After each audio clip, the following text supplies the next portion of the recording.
Fala galera, Juan do canal Boa Tricolor, passando aqui para falar um pouco do pós-jogo de Chapecoense e Fluminense, na realidade, Fluminense e Chapecoense no Maracanã, vitória por 2-1, um jogo que se demonstrou muito mais apertado e nervoso do que a gente esperava e tem alguns motivos para isso. Eu vou tentar passar aqui a minha visão do porquê o jogo foi tão truncado, o jogo foi tão amarrado para que o Fluminense conseguisse a vitória. Vale lembrar, mais uma vez, conseguimos somar os 3 pontos, então o importante no final é isso. É somar os 3 pontos mesmo em jogos que a gente não joga tão bem e que a gente passa por dificuldades durante a partida. E aí sim, agora a gente olhar para o desempenho, fazer nossas críticas, óbvio, como torcedor, e eles internamente também buscar as melhorias necessárias. A gente tem 2 tempos muito distintos, na minha opinião. Um primeiro tempo de completo domínio do Fluminense,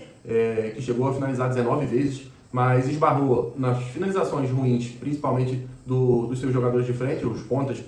em destaque, o Canóbio e o Serna, e também numa noite inspirada do goleiro Anderson, da Chapecoense, que ainda no primeiro tempo teve a marca de 8 defesas computadas lá no SofaScore, onde eu puxei alguns desses dados no momento do intervalo. Então, o Fluminense criou, o Fluminense teve a posse, a Chapecoense apática, sem conseguir trocar passes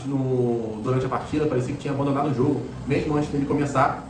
E o Fluminense fez o seu papel, pressionou a Chapecoense, botou o time da Chape para trás e tentou a todo momento marcar no primeiro tempo. É óbvio que vai enervando um pouco os jogadores, a paciência do torcedor também ia se misturando com um pouco de nervosismo, e dentro de campo também era refletido, porque eles estavam fazendo, tentando de diversas maneiras, e a coisa não acontecia. A gente teve até um gol perdido de forma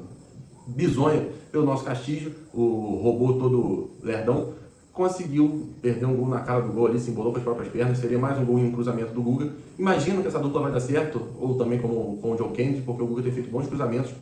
e falta um pouco mais do capricho do Castilho nesse lance para poder marcar em prol do Fluminense. Eu aprendi a gostar dele, entendi que ele não vai entregar refino técnico, que ele não vai entregar bons passes, ele é possível errar esse tipo de gol, mas também vai ter a sua presença de área bem marcante, vai conseguir fazer boas tabelas próxima à área e tem boa finalização. Então não vai ser unanimidade, imagino, mas vai contribuir muito durante todo o ano com a nossa equipe. Então a gente já vai partindo para o segundo tempo, que o Fluminense volta ainda com um ímpeto atrás do seu gol, que vai ser marcado de pênalti pelo Savarino aos 10 minutos, uma jogada de bola aérea que o jogador da Chapecoense está com a mão aberta, e é pênalti, claro, e muito bem batido pelo Savarino. Trouxe até um pouco de tranquilidade ao meu coração como tricolor, porque por muito tempo a gente não tem um jogador que tenha por característica a qualidade das batidas de pênalti, né? Muitas das vezes a gente tinha um pênalti, começava aquele alívio, pô, agora a gente vai marcar, mas a gente não sabia nem quem bateria. E às vezes quando um jogador específico pegava na bola, a confiança já se esvaía. Então não sei se ele vai de fato ser o batedor oficial, mas já traz um pouco mais de confiança em momentos de penalidade a favor do Fluminense. Enfim, a partir desse momento eu acho que os jogadores todos baixaram um pouco a energia e a atenção, porque depois de tanto tempo ligado e buscando um gol de todas as maneiras possíveis, e aquela pressão de estar perdendo ponto em casa contra a Chapecoense. Então, a partir desse momento, a Chapecoense buscou estar mais com a bola, entrou no jogo de fato, então trocou passes, avançou as linhas, o Fluminense naturalmente também baixou, o que eu acho que não deveria, nessa hora que o Zubeldia deveria já estar pensando em fazer substituições,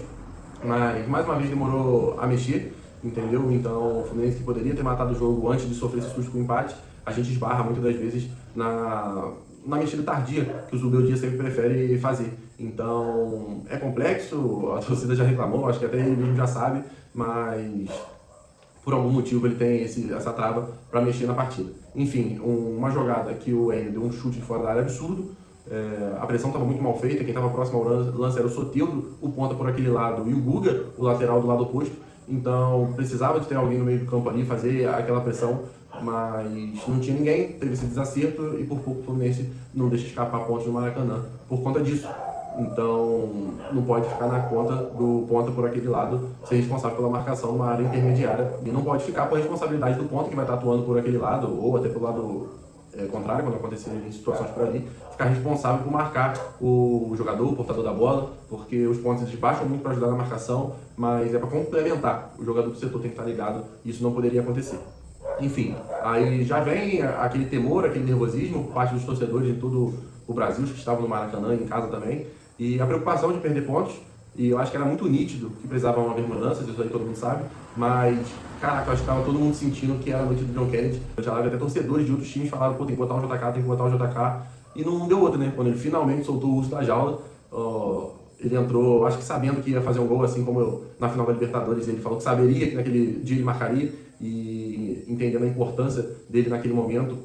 correu e brigou cada minuto, e num chute lindíssimo de perna esquerda de primeira, indefensável para o goleiro Anderson, da maneira que só assim ele não pegaria, né? Acordando a coruja, deu números finais da partida, 2-1 para o Fluminense. Vale ressaltar uma bela jogada de associação do Alisson com o Soteldo. O Alisson aparecendo para essa jogada de transição, deu no Soteldo, passou num movimento, e o Soteldo de maneira limpa, com toque de classe de calcanhar, quebrou as linhas de marcação de uma Chapecoense que estava muito fechada, e o Alisson conseguiu levantar a cabeça, não cruzou de qualquer maneira, viu o John Kennedy livre no meio da área e tocou uma bola rasteira para dar números finais. O Chapecoense até tentou uma abafa no final do jogo, mas sem muito sucesso. Tiveram até